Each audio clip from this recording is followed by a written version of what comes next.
नमस्कार मित्रों, मैं पंडित ऋषि पांडे एस्ट्रोलॉजर एंड होस्ट विवाह की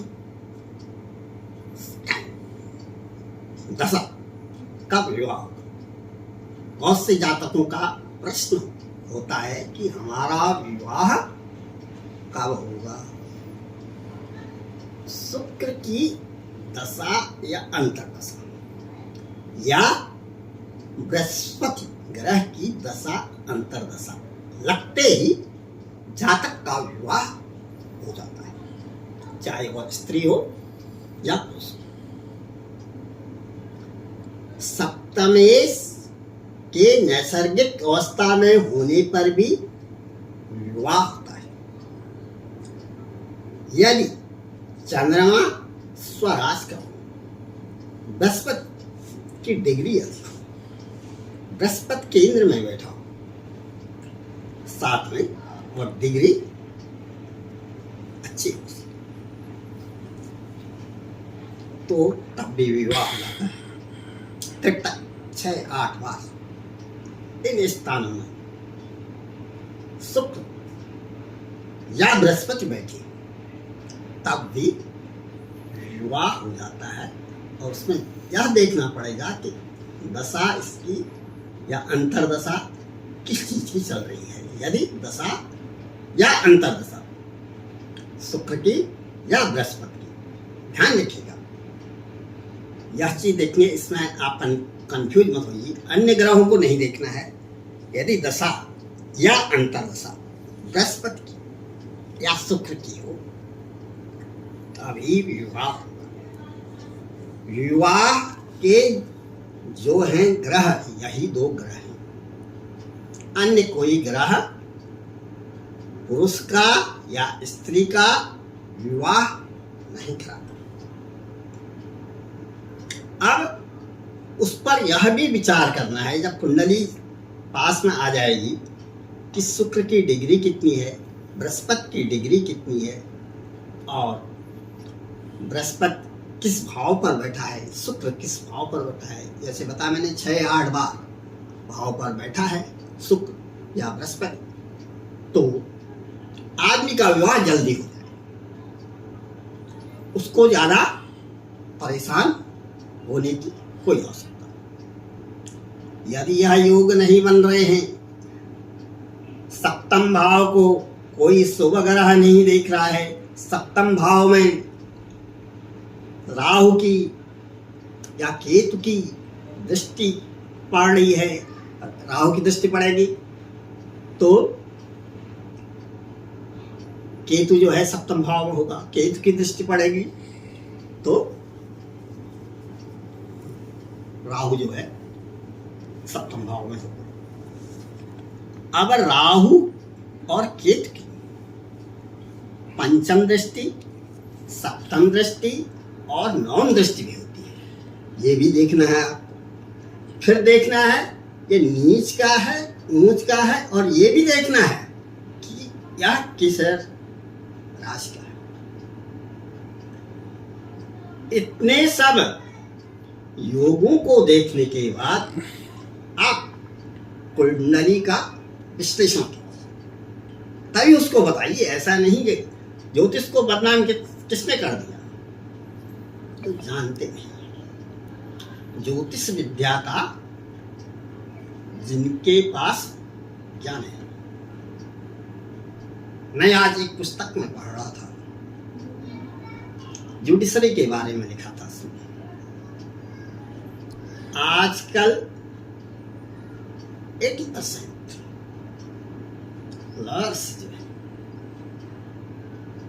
झूठ मक्कारी करते हैं, गुंडागर्दी, बदमाश। वैसे मुझे ये नहीं कहना चाहिए, हटकर है मेरे सब्जेक्ट से। और उन्होंने, मैं इसलिए कह रहा हूँ, उन्होंने अच्छे ज्योतिष जो है आपके वकील हैं, एडवोकेट हैं, एडवोकेसी है, उनको भी बदनाम कर दिया। तो आदमी उसी नजरिए से सही आदमी को भी देखता है। हालांकि आदमी समझ लेता है कि कौन आदमी सही है, कौन गलत है। बीइंग एन एस्ट्रोलॉजर, मैं तो बहुत अच्छी तरह जान लेता हूँ कि यह आदमी सही है, यह गलत है, यह डॉक्टर सही है, यह गलत है, यह दुकानदार सही है, यह गलत है, यह मालवर सही है, यह गलत है। कोई भी मेरे फिक्स है, मैं उन्हीं से जो है काम कराता हूँ। ऐसा नहीं किसी ने कुछ कह दिया अरे ये अच्छा है ये वो है। मेरा जो है मोची जहाँ है सेट है, पार्लर वाला जहाँ सेट उसी से कराऊंगा। चाहे मैं बाहर भी रहूंगा, इधर उधर टूर में रहता हूँ, तो मैं यहीं लखनऊ आकर के उसी से बाल बनाऊंगा, उसी बाल से, दूसरे से नहीं। कोई भी काम है मेरा जो है सेट है। सब्जी वाला है सेट है, प्रेस वाला है सेट है, पेपर वाला है सेट है। ऐसा नहीं जो जिसने कह दिया ठीक है तुम कहो, अरे ले रहा है पैसा ज़्यादा ले रहा है, ठीक है भाई काम भी तो कर रहा है, आपको सर्विस दे रहा है, उसको कहीं नौकरी तो से तनख्वाह थोड़ी मिल रही है। तुमको तो 80,000 रुपया, 1 लाख रुपया, 1.5 लाख रुपया, 2 लाख रुपया तनख्वाह मिल रही है। मेरे से एक चीफ इंजीनियर बोले, अरे चीफ इंजीनियर हैं पीडब्ल्यूडी के सरकारी, करोड़ों रुपया घूस मिलती होगी। वो भाग गए सब्जी वाले से। यार मैंने कहा ले लिया, 2 रुपया ज़्यादा ले लिया, 4 रुपया ज़्यादा ले लिया, तो साले 50 लाख रुपया घूस लेते हो, ये नहीं देखते हो। मैं कहा दिया, जानने वाले थे, अरे इसी प्रकार एक इरिगेशन डिपार्टमेंट है, हेड ऑफ डिपार्टमेंट होते हैं, एनसी बोलते हैं, इंजीनियरिंग इंची। एक पेन के बारे में कहीं भड़क गए, इतना बड़ा यूपी है, कितने चीफ इंजीनियर तुम्हारे अंडर में होंगे। सुप्रीम इंजीनियर से तो तुम बात ही नहीं करते हो गए, एक्शन से बात ही नहीं करते हो। कितने चीफ इंजीनियर तुम्हारे, 1-1 करोड़ रुपया भी दे रहा है तुम इस प्रदेश में। 80-90 चीफ इंजीनियर तो होंगे, 90 करोड़ रुपया तुम्हारे पास, तनख्वाह भी अच्छी होगी तुम्हारे पास, अरबों रुपया तो ऐसे कमा रहे हो, उद्यान वाले से तुम भिड़ गए। तो ये योग होता है, कहने का मतलब है योग है, उनकी मेंटलिटी है, मेंटल है। मेंटल से बहुत से लोगों को देखता हूँ नहीं थी, उनकी योग्यता नहीं थी। और आजकल रिजर्वेशन का समय है, पहले वाले समय में ज़्यादातर मैंने देखा था सवर्ण आते थे, और जो है वह उनमें बड़ी नैतिकता थी, बड़ी शालीनता थी, शालीनता से बात करते थे। जितने भी बड़े बड़े पोस्ट में हैं, आज भी हैं, साइंटिस्ट में हैं, साउथ के हैं, मैं तो कई लोगों से मिलता हूँ ना, तो बड़ी शालीनता, उनको कोई दम्भ नहीं है।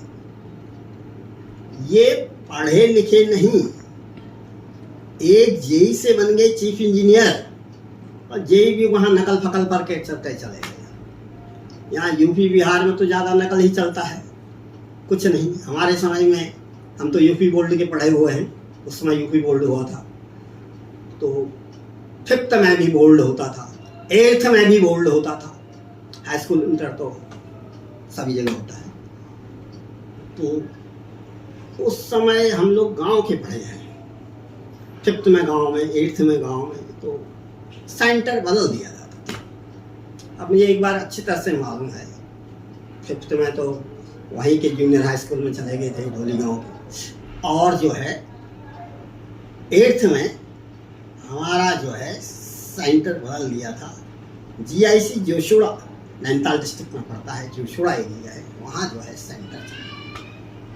अब पहाड़ वालों की जो है, हिल्स में जितने भी लोग रहते हैं बच्चे, ज़्यादातर 99%, उनकी इंग्लिश बहुत वीक होती है, हिंदी अच्छी होती है, मैथमेटिक्स बहुत अच्छा होता है। अब पहले दिन इंग्लिश का पेपर, अब मैं भी उस समय में जरा सा मेरी हाइट कम थी तो छोटे जो बच्चे हो कब के बच्चे होते हैं उनको आगे बैठा दिया जाता है। उस समय में चटाई वाला सिस्टम था, चटाई होती थी उसमें बैठते थे, कलम और दवात होती थी जिसमें इंक होता था, उससे ही लिखते थे, नोट पेन अलाउ नहीं थी। पंत जी थे भीमताल के रहने वाले, यहाँ तक बाल थे उनके कमर तक, जबरदस्त उनकी जो है गर्जना थी आवाज में, तो हम लोगों की हालत खस्ती हो जाती थी और डर के मारे कुछ लिख भी नहीं पाए। आता भी होगा तो तब भी नहीं, अब तो इतना तो आता ही था कि पासिंग मार्क तो ला सकते थे, जैसे तैसे पास हो।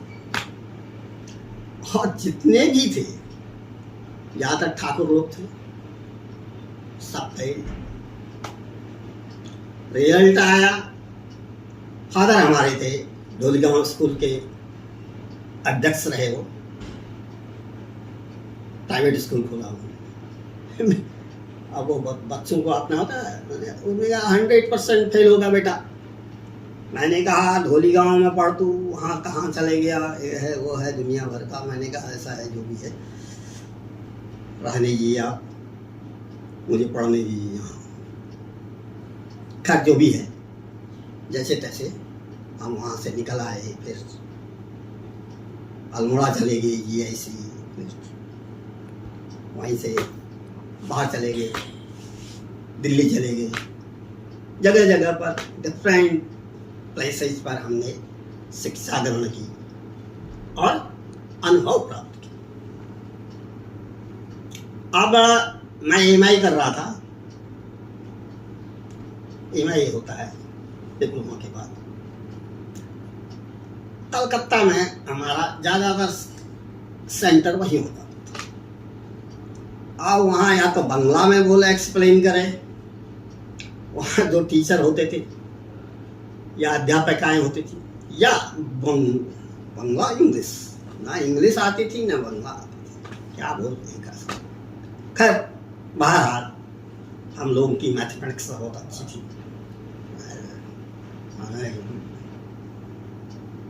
कॉपी लिखी उस समय से पहले, बोले वो क्या नहीं आता है, एक अध्यापिका थी लेडी, कर दिया मैडम, आई हैव कंप्लीटेड।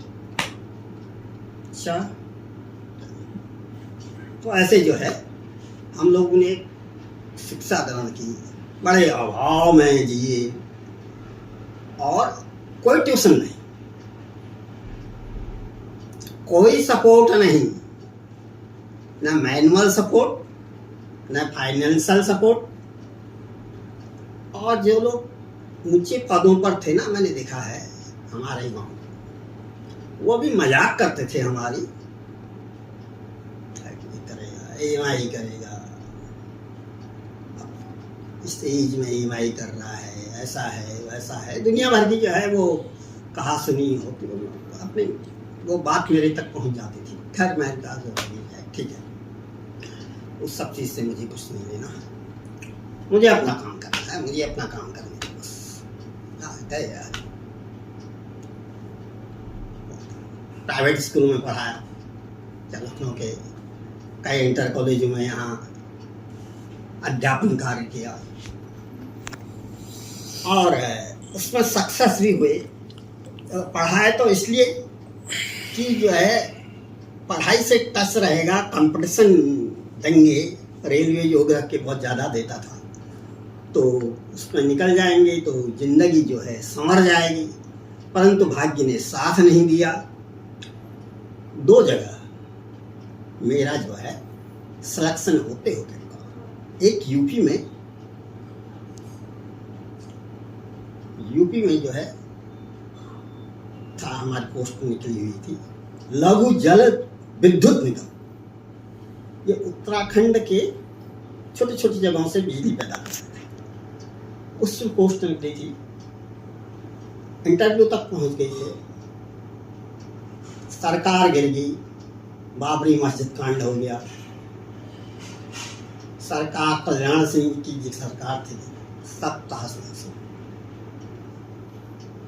उसके बाद एक साईं माधो सिंह इंजीनियरिंग कॉलेज जयपुर में मेरा असिस्टेंट लेक्चरशिप के लिए था, वहाँ भी ऐसा हुआ। शिक्षा मंत्री हरदीप जोशी का एक कोई रिश्तेदार थे शिक्षा मंत्री, उनका भाई सगा भाई ही दिया था, नहीं पहुंच पाया, कुछ कोई भी कारण रहा होगा, जो भी है वो भी कैंसिल। खैर मैंने हार नहीं मारी, मैं फिर जो है मैंने कहा यूपी बिहार से सब हिंदी प्रदेश सब ऐसे ही हैं और इंग्लिश उनमें मैं सक्सेस हो नहीं पाऊंगा क्योंकि मेरी इंग्लिश फेरी काम चलाओ इंग्लिश है। अब तो कुछ सीख गए, उस समय में जीरो थी। उसके बावजूद मैं railway assistant post master railway में खूब पोस्ट निकालता था, और रेलवे पोस्ट स्टेशन रेलवे वाला जो है असिस्टेंट स्टेशन मास्टर रेलवे, जितने भी आपके होते थे बोर्ड होते थे, चाहे वह रेलवे भर्ती बोर्ड लखनऊ हो, चाहे कानपुर हो, मुजफ्फरनगर हो, हैदराबाद हो, जोधपुर हो, जयपुर हो, सिकंदराबाद हो, चंडीगढ़ हो, दिल्ली हो, आदि आदि इंडिया का कोई कोना छोड़ो, जहाँ पोस्ट निकली वहाँ मार दिया। खूब जर्नी की, देखे नहीं था ही। कुंडली में देखा ही होगा, मैंने कहा अब कुंडली देखो। मैं ये है ज्योतिष में जो कुंडली देखते थे, पिताजी भी जानते थे कुंडली में। तो भाई साइंस स्टूडेंट रहा, बहुत से दर्शक यह भी अचंभे में पड़ते होंगे, एक साइंस स्टूडेंट कैसे इस प्रकार के कैलकुलेशन कर सकता है। मैं साइंस स्टूडेंट रहा, वो भी मैथमेटिक्स से, तो देखा मैंने कहीं कहीं कुछ गड़बड़ तो है इसमें, गवर्नमेंट सर्विस का योग है या नहीं। फादर को दिखाया मैंने, उनका भी ज्योतिष में अच्छा कमांड था। एक दो मेरे रिश्तेदार थे, एक तिवारी जी थे, बनारस से पढ़े थे, उनको भी दिखाया। बोले तारा बाबू जो है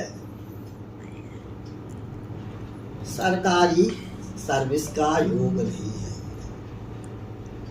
100 रुपये का स्टैम्प पेपर ले आओ, मैं लिख के दे देता। मैंने कहा जीजा जी जो है रिश्ते में जीजा लगते थे, कजन सिस्टर थे, कोशिश तो करता हूँ, कोशिश करने में क्या जा रहा है, पैसा खर्च होगा, समय खर्च होगा, माइंड खर्च होगा, लेकिन नॉलेज भी होगा। ये सब खर्च तो बाद में पैसा कमा लेंगे, बैठा बैठे कमा लेंगे। खैर बहरहाल नहीं थी सर्विस भाग्य में, कहने का मतलब ये है जो चीज आपके भाग्य में है दौड़ के आएगी आपके पास, वो मिलेगी 100% आपको मिलेगी। आज नहीं तो 20 साल बाद मिलेगी, 25 साल मिलेगी। बहुत से मैंने देखा, कई लोगों को ऐसे देखा कि यदि राजयोग है और वो सरकार के सलाहकार होने का काम करने लग जाते हैं, और जो है सरकार के साथ एडवाइजर के रूप में काम करते हैं।